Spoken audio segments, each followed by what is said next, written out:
let's get started on this crazy adventure. Mom! Phineas and Ferb are making a Sequel.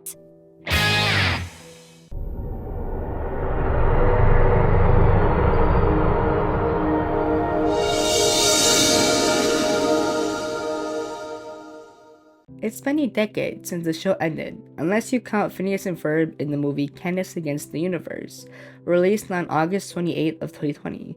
Then it's been 5 years, half a decade. For the people who don't know what a decade is, a decade refers to a period. In this case, it's 10 years since it originally ended. Comment down below your predictions for season 5 and 6. Let's actually get started. Phineas and Isabella's relationship. The first thing I would love to see is the continuation of Phineas and Isabella. We last saw them when Isabella went off to college. That was the end. We never got to see Phineas go off to college. Will this relationship actually work? Because Phineas never noticed Isabella having a crush on him for a very long time, until it was too late. And that's when Phineas started liking Isabella. She said, "Well, that's unfortunate timing."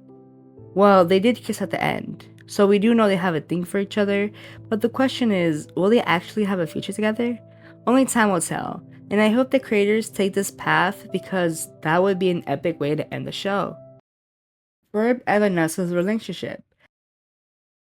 And what about Ferb and Vanessa, you may ask? Well, the last time we saw them was when they went to get Ukrainian food, but the last time we actually saw them was dropping Phineas off at a red light next to Isabella's car so Phineas could kiss her.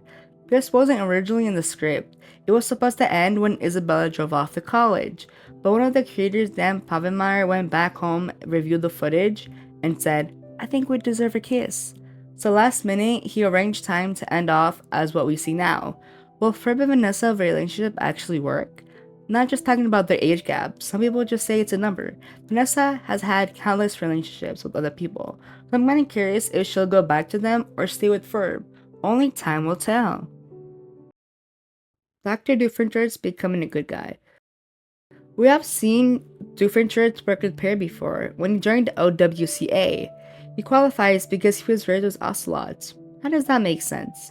Anyways, Doofenshmirtz becomes a good guy and works with Perry and a few other animals as a team.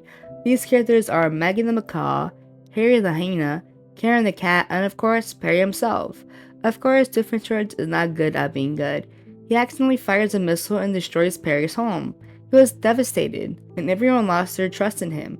That's why Bro was the coffee guy. He never helped with planning the mission. Another episode, we have seen Doofenshmirtz becoming a high school teacher, specifically a Vanessa teacher. Awkward.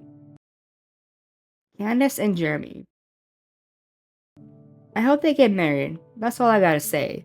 The show didn't even address if they're together or not, but I'm gonna take a wild guess and say they are. And at their age, we see Candace in law school, so hopefully we get to see more Candace in general. We normally only see Phineas and the crew, while also Doofenshmirtz. I want to see more of Candace. What's her life about? Why is she so obsessed with busting the boys?